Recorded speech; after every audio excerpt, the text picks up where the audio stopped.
आरव एक जिज्ञासु और साहसी लड़का था जिसे दुनिया की खोज करना बहुत पसंद था। एक दिन जब वह अपने आंगन में खेल रहा था, उसने एक अजीब आवाज सुनी। कांव, मेरी मदद करो! आवाज आई। आरव की आंखें हैरानी से फैल गईं। उसने चारों ओर देखा, लेकिन कुछ असामान्य नहीं दिखा। फिर उसने एक सुंदर हरे रंग का तोता पास के पेड़ की एक शाखा पर बैठे देखा। क्या तुमने अभी अभी बात की? आरव ने आश्चर्य से पूछा। हाँ, मैंने बात की। मेरा नाम कीकी है, तोते ने चहकते हुए कहा। मुझे तुम्हारी मदद चाहिए। आरव अचंभित रह गया। उसने पहले कभी किसी बोलने वाले पक्षी से नहीं मिला था। क्या हुआ कीकी? उसने उत्सुकता से पूछा। कीकी ने अपने पंख फड़फड़ाए और गहरी सांस ली। मैंने अपना जादुई पंख खो दिया है और इसके बिना मैं ऊंची उड़ान नहीं भर सकता और अपने जादुई जंगल वापस नहीं जा सकता। अगर मुझे सूर्यास्त से पहले ये वापस नहीं मिला तो मेरी सारी जादुई शक्तियां हमेशा के लिए चली जाएंगी। आरव को लगा कि उसे मदद करनी चाहिए। चिंता मत करो कीकी, मैं तुम्हारा पंख ढूंढ लूंगा। आखिरी बार ये कहाँ देखा था? मुझे लगता है कि मैंने इसे जंगल में बड़े बरगद के पेड़ के पास गिरा दिया, कीकी ने जवाब दिया। बिना समय गंवाए आरव ने अपना बैग उठाया, कुछ स्नैक्स पैक किए और रोमांचक यात्रा पर निकल पड़ा। कीकी उसके कंधे पर बैठकर उसे रास्ता दिखाने लगी। जब वे घने जंगल में पहुंचे तो सूरज की रोशनी पेड़ों के बीच से छनकर आ रही थी और पक्षियों की चहचहाहट और पत्तों की सरसराहट की आवाज वातावरण को मंत्रमुग्ध कर रही थी। आरव उत्साहित और थोड़ा घबराया हुआ था। हमें कहाँ से तलाश शुरू करनी चाहिए? उसने पूछा।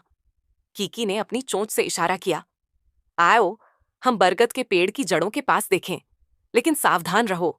वहां शरारती बंदर रहते हैं और उन्हें चमकती चीजें इकट्ठा करना बहुत पसंद है। हो सकता है कि उन्होंने मेरा पंख ले लिया हो।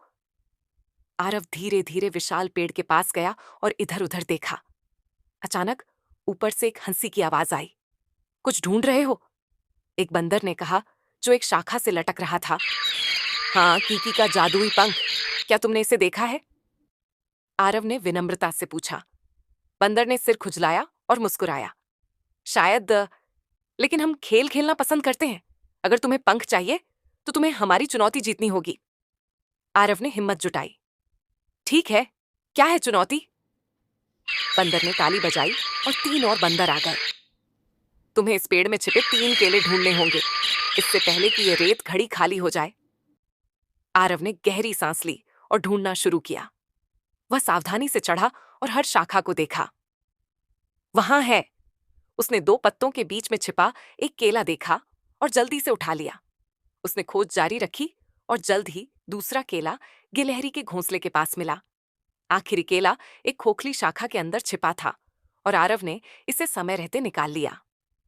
बंदर तालियां बजाने लगे। तुमने कर दिखाया, ये लो पंख। उनके नेता ने एक चमकता हुआ नीला हरा पंख आरव की ओर उछाल दिया। धन्यवाद, आरव ने खुशी से कहा और पंख कीकी को दे दिया। जैसे ही कीकी ने उसे छुआ, एक चमकदार रोशनी उसके चारों ओर फैल गई। उसने अपने पंख फड़फड़ाए और ऊंची उड़ान भरी। मैं फिर से उड़ सकती हूँ, धन्यवाद आरव, तुम सच्चे दोस्त हो। कीकी हवा में लहराते हुए आरव के कंधे पर उतरी। इनाम के रूप में मैं तुम्हें एक इच्छा पूरी करने का मौका देती हूँ। आरव ने सोचा और कहा, मैं और ऐसे रोमांच चाहता हूँ। कीकी हंसी। तो तैयार रहो, जादू हर जगह है, तुम्हें बस उसे खोजना होगा। इतना कहकर वह आसमान में उड़ गई और क्षितिज में गायब हो गई। आरव मुस्कुराया, यह जानकर कि यह उसके कई जादुई रोमांचों की बस शुरुआत थी।